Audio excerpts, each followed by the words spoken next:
Salam sejahtera untuk kita semua, umat beriman Paroki Santa Maria Ratu Rosari Gianyar yang terkasih. Hari ini kita memulai masa Prapaskah, di mana kita telah merayakan Hari Rabu Abu.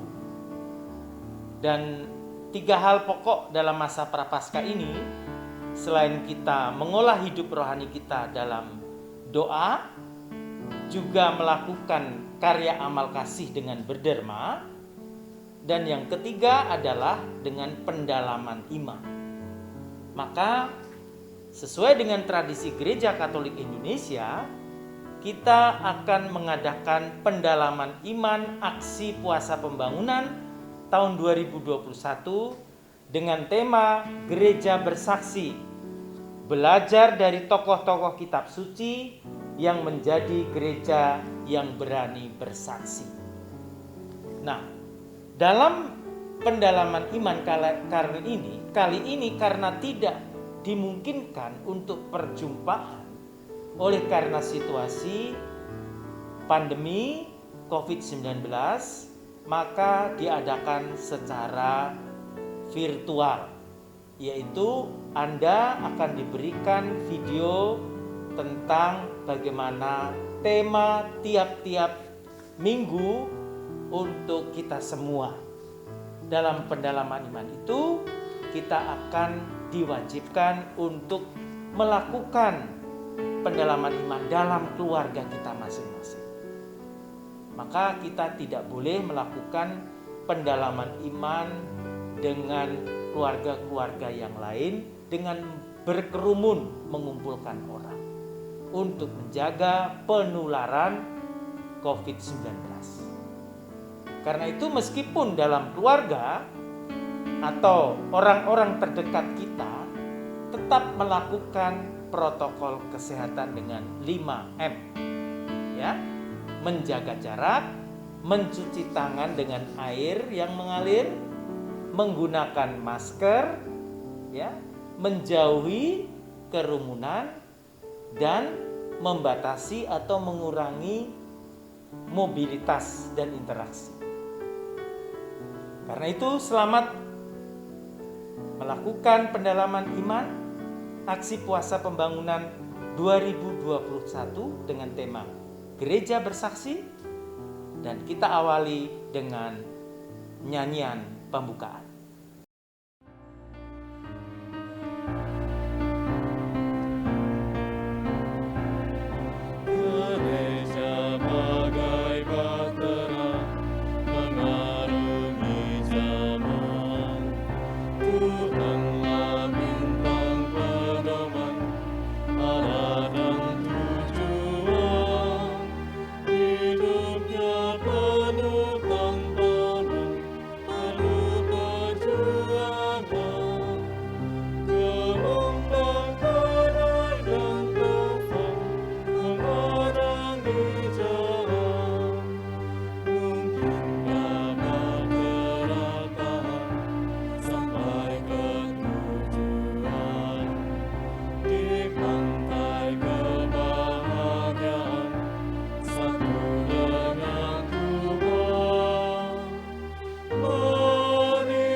Dalam nama Bapa dan Putra dan Roh Kudus. Amin. Kasih karunia dari Allah Bapa serta Tuhan Yesus Kristus senantiasa menyertai kita sekarang dan selama-lamanya. Selamat sore Bapak, Ibu, Saudara-saudari terkasih dimanapun Anda berada. Hari ini kita memasuki Minggu APP ketiga, di mana dalam minggu ini kita mengangkat tema menjadi gereja yang berani bersaksi dalam situasi tertekan, belajar dari Santo Paulus. Adapun Injil yang diangkat pada hari ini adalah Injil Kisah Para Rasul, bab 23 ayat 1 sampai 11. Marilah sebelumnya kita mengawali kegiatan ini dengan doa pembuka. Kita minta kehadiran Tuhan dan penyertaan Tuhan agar kegiatan ini berlangsung dengan baik. Allah Bapa, sumber keselamatan kami, pujian dan syukur kami hunjukkan kepadamu atas rahmat, kesehatan, dan kehidupan. Minggu ketiga masa Prapaskah ini, kami akan mendalami tema menjadi gereja yang berani bersaksi dalam situasi tertekan, belajar dari Santo Paulus. Dari Rasul Paulus, kami ingin belajar tentang keberaniannya dan kecerdikannya dalam mewartakan Paskah kebangkitan Kristus. Kami mohon ya Tuhan, hadirlah dalam pendalaman iman kami, agar kami lebih dimampukan untuk memahami sabda-Mu yang menjadi sumber kekuatan kami, demi Kristus, Tuhan dan pengantara kami. Amin. Mari kita dengarkan bacaan kitab suci. Bacaan dari Kisah Para Rasul bab 23 ayat 1 sampai dengan 11.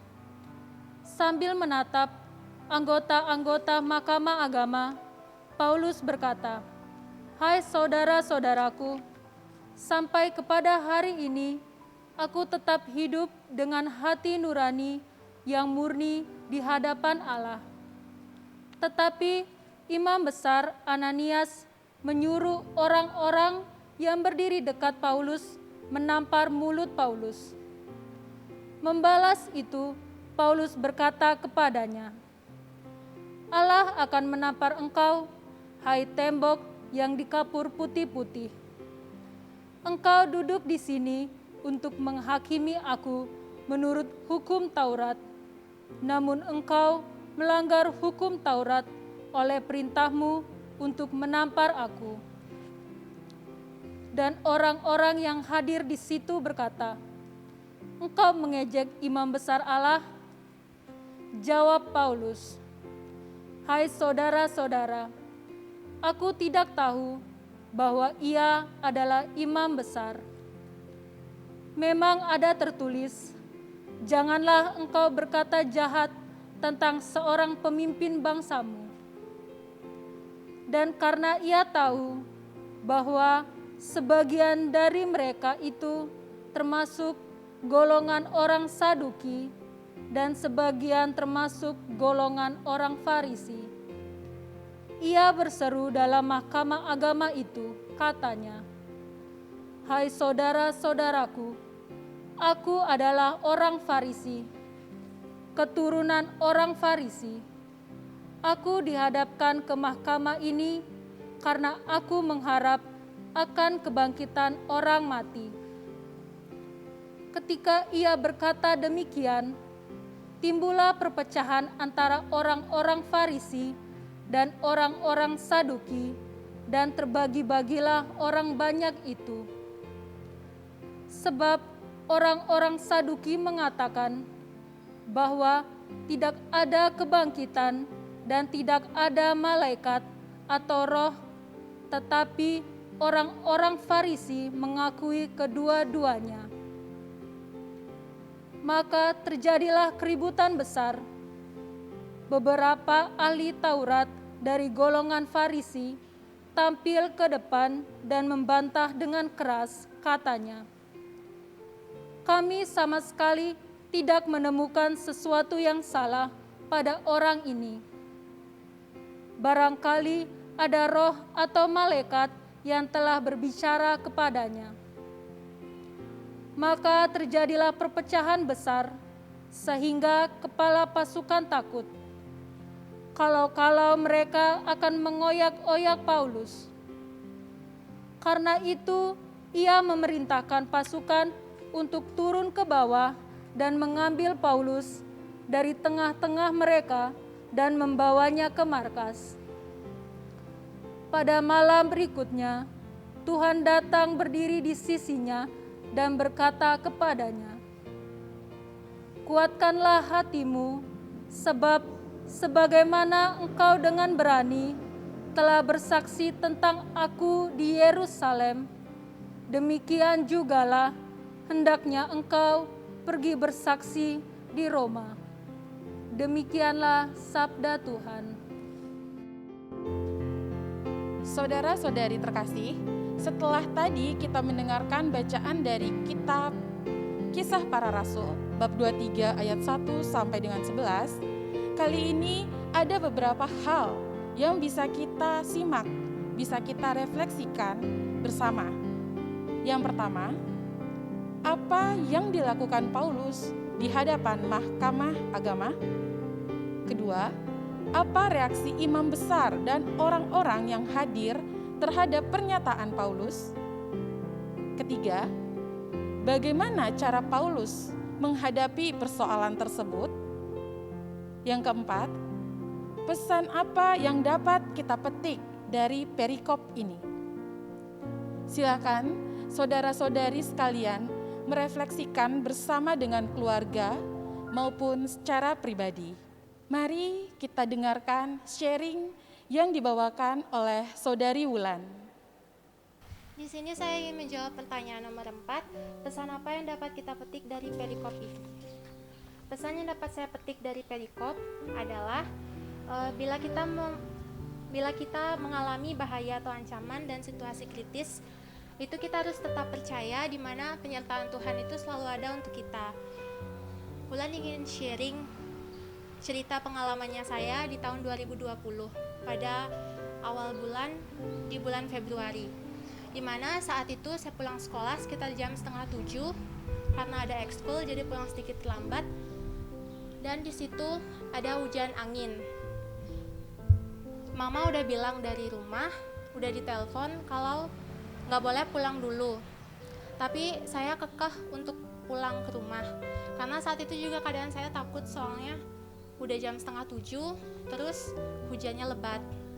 Jadi saya pulang, di tengah perjalanan saya udah nggak enak hati, saya udah rasa bakal terjadi sesuatu. Akhirnya dari perasaan itu benar, saya mengalami kecelakaan. Pada saat kecelakaan itu saya rem dadakan karena di depan saya juga ada orang yang rem dadakan, jadi saya juga ikut rem dadakan dari kecepatan motor yang begitu cepat. Akhirnya saya jatuh.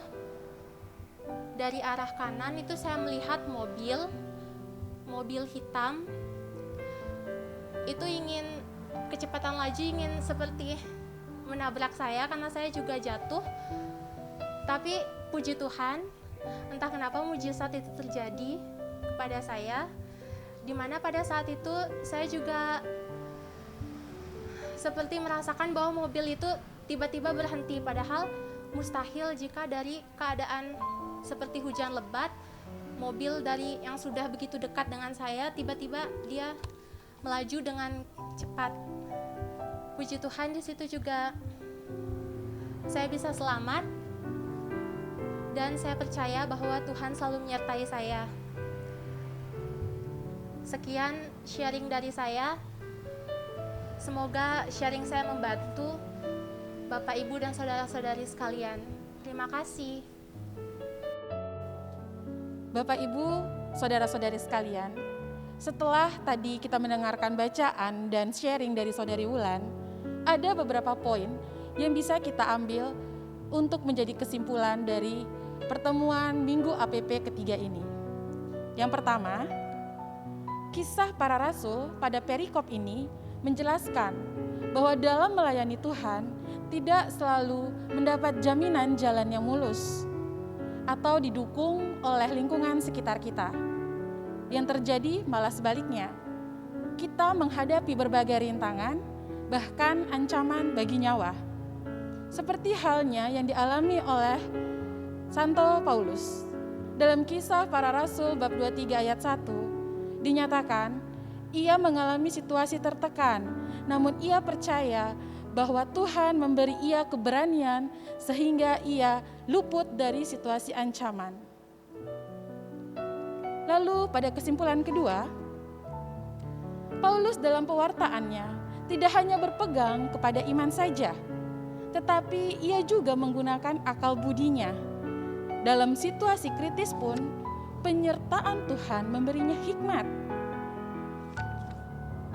Hal tersebut dapat kita simak dalam Kisah Para Rasul bab 23 ayat 6 yang menyatakan, dan karena ia tahu bahwa sebagian dari mereka itu termasuk golongan orang Saduki dan sebagian termasuk orang Farisi, ia berseru, "Hai saudara-saudaraku, aku adalah orang Farisi, keturunan Farisi." Ini merupakan gerakan politik yang cepat dan cerdik. Tentunya ia jadinya mendapat perlindungan selama berada dalam tahanan, sampai kasusnya diputuskan. Kesimpulan yang ketiga, melalui kisah ini, kita dapat mengambil beberapa pesan. Di antaranya, dalam menghadapi situasi tertekan, bahaya ancaman maupun situasi kritis sekalipun, di saat penyertaan Tuhan itu seolah-olah tidak ada, percayalah, Tuhan tetap menyertai dan melindungi kita. Terlebih dalam karya pewartaan kita, seperti yang dialami oleh Rasul Paulus. Selain itu, dalam mewartakan karya Kristus, kita hendaknya bersifat tulus dan cerdik. Seperti yang sudah dikatakan oleh Injil Matius bab 10 ayat 16, "Lihat, aku mengutus kamu seperti domba di tengah-tengah serigala. Sebab itu, hendaklah kamu cerdik seperti ular dan tulus seperti merpati." Paulus melakukan perjalanan pewartaannya dengan hati yang tulus, penuh keberanian dan senantiasa menggunakan akal budinya. Bapa yang Maha Pengasih, bersyukur kepadamu atas berkat dan kasih-Mu pada kami dalam doa Minggu APP ketiga dengan tema menjadi gereja yang berani bersaksi dalam situasi tertekan, belajar dari Santo Paulus. Ya Bapa, kuatkanlah hati kami supaya kami berani bersaksi dalam situasi tertekan yang banyak menghadapi segala tantangan, rintangan yang menghambat perjalanan pelayanan kami. Semoga kami bisa belajar dari Santo Paulus yang selalu kuat, tegar dan berani dalam situasi apapun, yang selalu mengandalkan kekuatan-Mu, yang selalu menyertai dan melindungi kami semua, terlebih dalam pewartaan yang hendaknya bersikap dan bertindak dengan hati yang tulus ikhlas tanpa pamrih. Ya Bapa yang Maha Pengasih, semoga kami selalu diberi kekuatan dan kesabaran dalam situasi yang sulit karena pandemi COVID ini yang sangat meresahkan kita semua. Semoga cepat berlalu dan perekonomian bisa kembali normal dan beraktivitas seperti biasa. Kami mohon, marilah Bapak, Ibu, saudara-saudari kita memanjatkan doa permohonan kita secara pribadi dalam hati.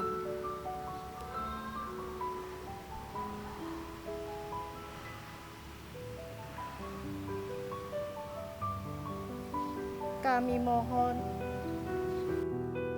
Ya Tuhan, demikianlah doa yang kami sampaikan.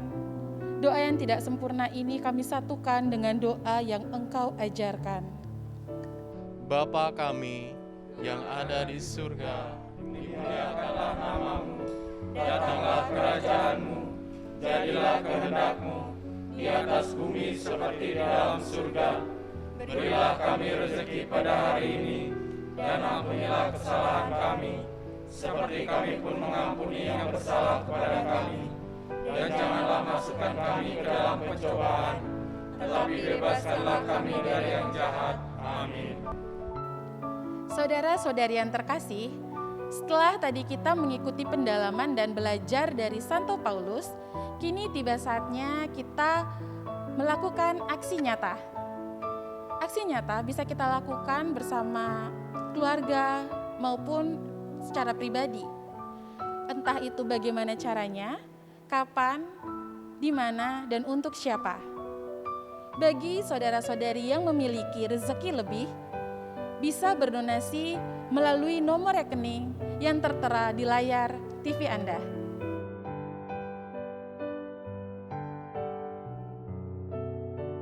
Saudara-saudari terkasih,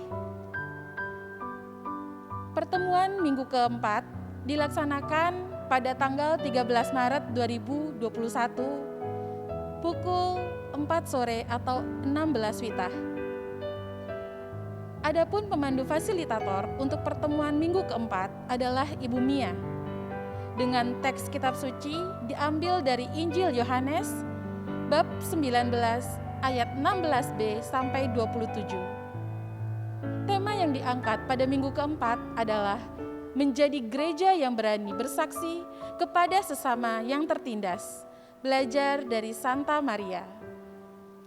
Jangan lupa bagi saudara-saudari sekalian untuk share, like, dan subscribe, serta membunyikan lonceng YouTube Sanmari Gianyar TV Channel agar tidak ketinggalan informasi dari YouTube kami. Saudara-saudari yang terkasih, tiba saatnya kita di ujung kegiatan pendalaman APP minggu ketiga. Kita tutup kegiatan hari ini dengan mendoakan doa pastoral 2021. Doa tahun pastoral 2021, Gereja Bersaksi. Pujilah Tuhan, hai segala bangsa, megahkanlah Dia di tempat kudusnya, sebab kasih-Nya melimpah atas kita dan kesetiaannya untuk selama-lamanya. Allah Bapa yang Maha Agung, kami memuji dan memuliakan kebesaran kuasa-Mu atas karya-Mu yang ajaib dan atas bimbingan Roh-Mu dalam karya pastoral yang kami bangun. Allah Bapa sumber keselamatan kami, sepanjang tahun 2021 ini, umat-Mu di gereja lokal Keuskupan Denpasar merayakan tahun pastoral Gereja Bersaksi. Kami mohon curahan Roh Kudus-Mu, agar berkat materai baptis dan krisma yang telah kami terima, kami mampu menjadi garam dan terang dunia, serta berani bersaksi di tengah masyarakat majemuk. Allah Bapa Maha Kuasa, turunkanlah pula rahmat pertolongan-Mu, agar dunia dibebaskan dari pandemi COVID-19, dan dengan iman yang tangguh, kami sanggup melewati setiap situasi sulit yang melanda kehidupan kami. Bersama Bunda Maria, doa dan harapan ini kami panjatkan ke hadirat-Mu dengan perantaraan Kristus Tuhan dan Juru Selamat kami. Amin. Semoga Tuhan beserta kita sekarang dan selama-lamanya. Semoga kita sekalian yang berhimpun dalam namanya, keluarga kita, rencana dan niat baik kita, serta semua yang kita doakan, senantiasa diberkati Allah yang Maha Kuasa. Dalam nama Bapa dan Putra dan Roh Kudus.